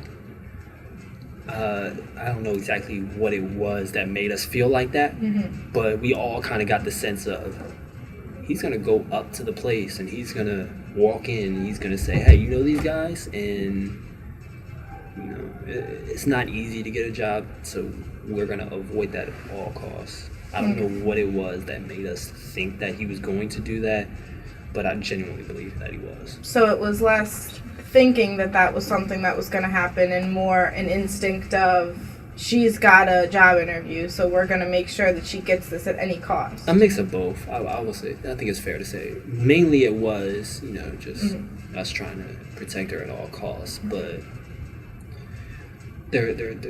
both of those factors had, I don't know how to say it. Yeah, they both played a factor.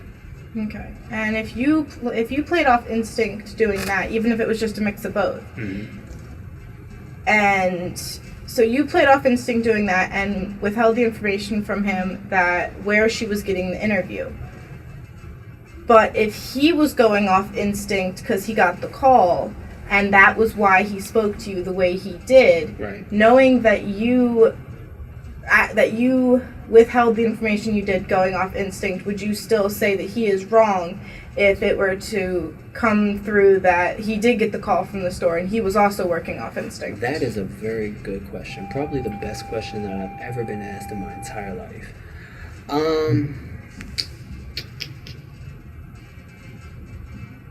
That's a very good question. Ask me that one more time. Okay. So you said that it was a mix of both as to why you withheld the information of where your friend was having the job interview. Absolutely. Which means it was partially thinking and partially instinct. Well, if that same instinct kicked in Ken's mind because he did get the call from the jewelry store, Right. would you still think that the way he spoke to you was wrong if he was working Right. off of instinct, since you were working off of instinct yourself when withholding the information? Such an amazing question. He's still in the wrong. Okay. And I'll tell you why. He is a business owner. Yes. He runs a public business, correct or incorrect? Yes. In a public Correct. parking lot, correct or incorrect? Correct. When you own a business, you serve the public. Even not your customers, you serve the public. There's the Disabilities Act. Basically, you're not allowed to discriminate based off of age, sex, creed, gender, all that stuff. When you have a business, you're saying, okay, anybody that enters my realm of business will be treated with respect. Right. I didn't make that pledge when I entered that parking lot because I don't own any businesses. Right. Technically, I don't have to be respectful to anybody. But because you own a business, you need to be respectful because everybody under you, like, is falling off of you. Right. The fact that he took that mantle to be a business owner and the fact that he called himself the owner of the square, Right. he deems that, my actions, that everything I do reflects this square, Right. reflects this business. If that's how you react when you're going off of instincts, when the microscope is on you as a business owner, no, you're wrong. Right. Like, I'm a public, I'm a private citizen.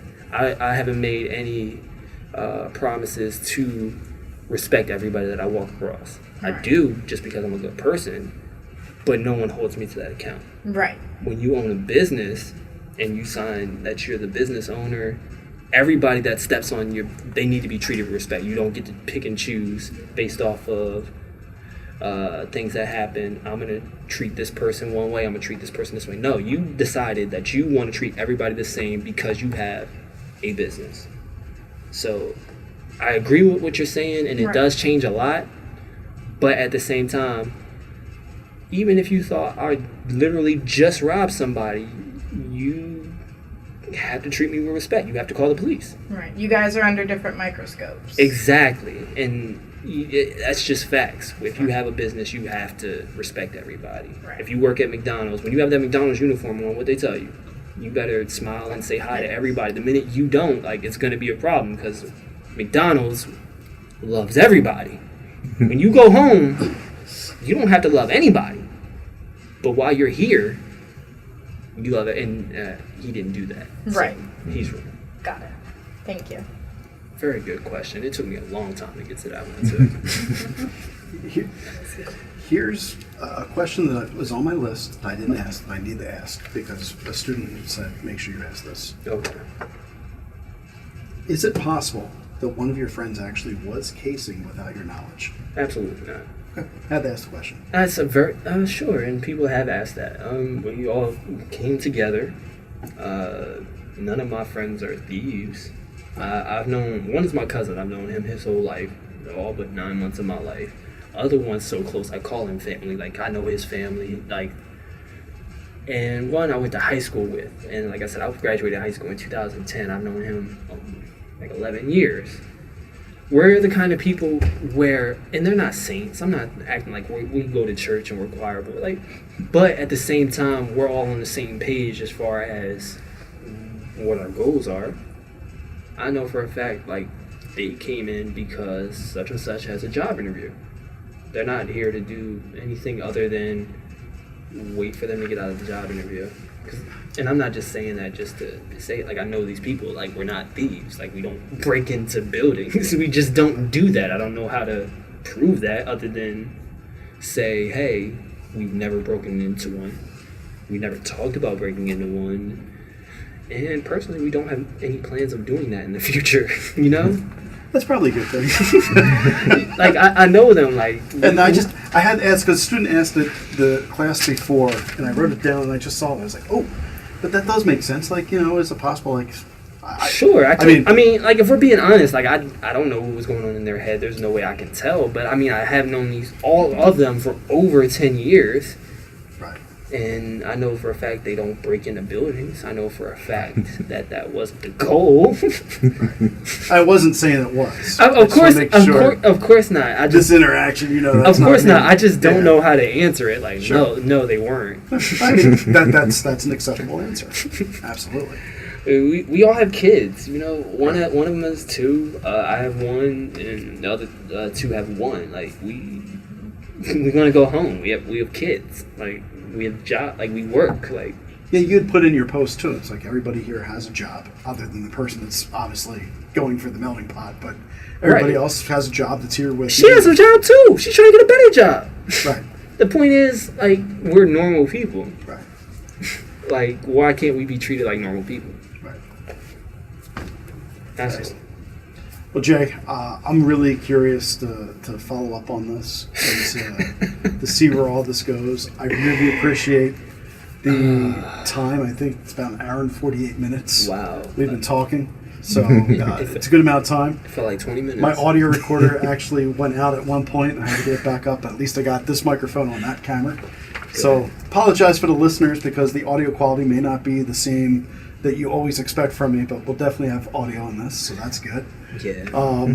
And then, I wish you the very best in getting a resolution, because I think at the end, that's what I want to see. I just want to see peaceful resolutions for everybody. At the end, I do too. Like, a lot of people have been labeling me as angry or the bad guy, or... I don't think I asked for a lot. I asked for an apology. And I feel like some people that look different than me probably would have got one a lot quicker than I have. And when I started hearing people, when I started to see people under me, like rooting for me, kind of like wishing the best for me, I decided, you know what? Like, I'm going to get my apology. And if you don't hear me, I'm going to make sure I'm heard. And now I am being heard. And I just thank you for having me here to tell my story. I feel like it's important. I want to thank all you guys. Like, your questions were everything. It made me think, and that's really important. And I just want to say, anyone that's listening, like, if you feel something, do something. It's that simple. I didn't plan on getting in this situation or anything. Something happened. Something that happened more than once to me in my life, and it happens to a lot of people. And I saw my opportunity to say something, and I took it. Like that, it's really that simple. If you feel something, say something. And if no one listens, do something. Thank you, Jack. Thank you. Appreciate it. I appreciate your time. All right, take care.